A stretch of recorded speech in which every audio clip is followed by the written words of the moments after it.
I'm going to run. And they were like, seriously, bro? He overturned. He was never termed out. He was elected for 8 years, termed out as governor of New Mexico. This man wants to cut spending by 43%. If you believe in smaller government, there's nobody that vetoed 750 bills. 750, comprehend that. Your legislature came to you with 750 bills. The man of the hour right now is Gary Johnson. He's received the Libertarian nomination. If you are tired of a two-party system, I'm just going to say it like it is. Same shit, different animal. A donkey or an elephant, a bigger pile of poo or a smaller pile of poo. Mr. Gary Johnson, former governor of New Mexico. Thank you. So, in this country, I think a homeless person could point out the problems that this country has. I think a homeless person could actually point out the solutions that go along with the problems that we have. But you know what? I don't think you can be a homeless person and run for president of the United States. I think you have to have a resume. And I think I've got that resume. I think there is nothing in my resume to suggest that not only can I do a good job at this job, but that I can do a really good job at this job. I've been an entrepreneur my entire life. I started a one-man handyman business in Albuquerque in 1974 when I was a junior in college, and actually grew that business to employ over 1,000 people. I sold that business in 1999. Nobody lost their job. They're doing better than ever. And it allows me to have a full-time, unpaid job running for President of the United States. I had never been involved in politics prior to running for governor of New Mexico. I went and I introduced myself to the Republican Party a couple of weeks before I announced. John Latuzio, the chairman of the Republican Party in New Mexico, he said, "Wow, I like what you've got to say. I like everything about you. We're inclusive. We're going to include you in all the debates and all the discussions. You can be a part of this traveling show trying to get the nomination for governor of New Mexico. But you just need to know that you will never win. That it's not possible to come from completely outside of politics and get elected governor in a state that's 2-to-1 Democrat." I got elected. I'd like to think it was based on what I had to say, which was just, let's bring a common sense business approach to state government.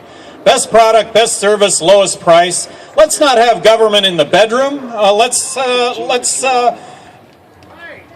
believe in the notion that less government is better.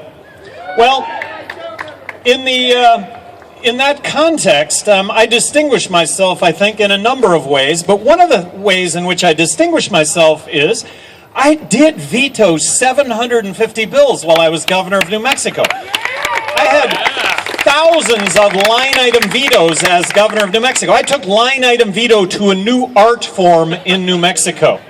It made a difference when it came to billions of dollars worth of spending. Only 2 of these bills were overridden. So billions of dollars worth of spending and all sorts of legislation that, in my opinion, were just going to add time and money to our lives. Wasn't going to make us any safer. None of us were going to be any more healthy as a result of this legislation. Why pass it? I vetoed that kind of legislation. Now, how did that all turn out in New Mexico, in a state that was 2-to-1, that is a state that's 2-to-1 Democrat? I got elected by a bigger re-elected by a bigger margin the second time than the first time. I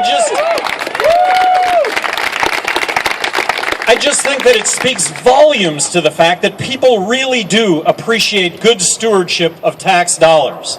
Now, in this presidential cycle, there were a couple of polls done and one study done that I think speaks volumes.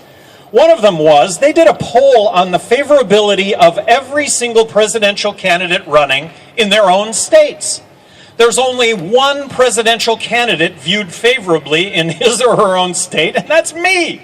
Now, how does that work in New Mexico? Well, in New Mexico, people actually wave at me with all 5 fingers, not just one. A study that they did, which presidential candidate had the best record, has the best record when it comes to job creation? Well, that was me. And my response to that was the same as it was when I was governor of New Mexico. I didn't create one single job as governor of New Mexico. The private sector creates jobs, but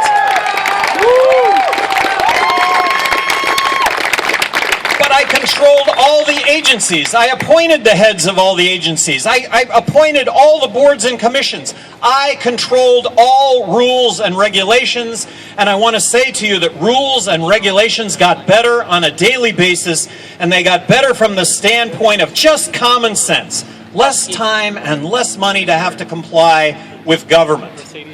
The last thing that I think is really important is the ACLU came out with a report card last December on all the presidential candidates.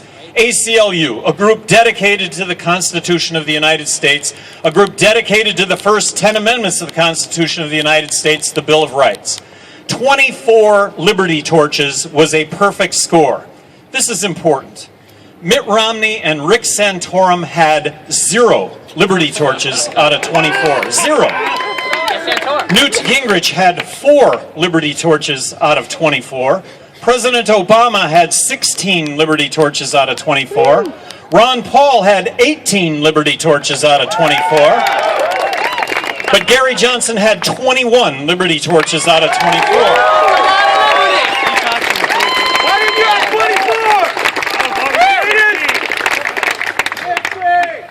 So, right now, I am on the ballot in 47 states and the District of Columbia.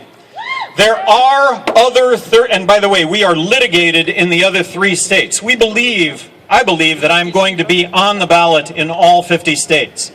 There are other third parties, but no other third party is going to come close to 50 ballot state access. I believe the Green Party is going to be on the ballot in 30 states. And when you talk about the Constitution Party, I believe they're going to be on the ballot in just about 10 is all.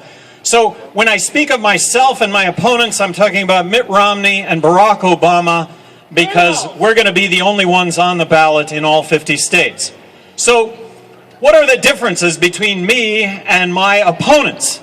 I'm the only candidate that does not want to bomb Iran.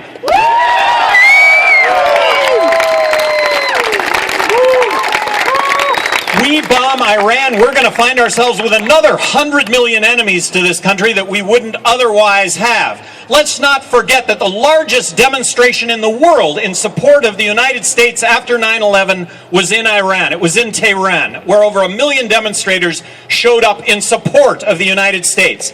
And we're going to bomb Iran? Look, there is not a military threat from Iran. We should be vigilant to what may be a military threat, but if we're going to involve the military in this country, we start off with congressional approval. We start off with congressional approval to do that. I am the only candidate that wants to get out of Afghanistan tomorrow and bring the troops home. Let's stop with these military interventions that have us with hundreds of millions of enemies to this country that but for our military interventions would otherwise not exist. And I have to tell you, the root of all evil are politicians that are going to save us from the ills of the world and politicians that beat